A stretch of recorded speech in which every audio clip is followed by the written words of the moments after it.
உத்தரப்பிரதேச மாநிலத்தினுடைய முதலமைச்சர் திரு யோகி ஆதித்யநாத் அவர்கள் ஒரு ஸ்டேட்மெண்ட்டை வெளியிட்டிருக்கிறாங்க. என்ன அப்படின்னா, எங்கள் அரசை புகழ்ந்து பேசுபவர்களுக்கு, எங்களின் சாதனைகளை பேசுபவர்களுக்கு, எங்களுக்கு சாதகமாக பேசுபவர்களுக்கு நாங்கள் வலைதளங்களில், சமூக வலைதளங்களில், பொதுவெளிகளில் பேசுபவர்களுக்கு மாதம் 8 லட்சம் ரூபாய் வரை சன்மானம் கொடுப்போம் அப்படின்னும்,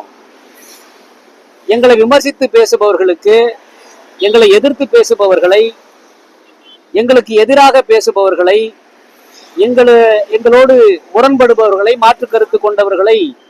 3 வருட காலம் சிறையில் அடைப்போம் அப்படிங்கிற கருத்து சுதந்திரத்திற்கு எதிரான, இந்திய இறையாண்மைக்கு எதிரான, இந்திய அரசியலமைப்புக்கு எதிரான,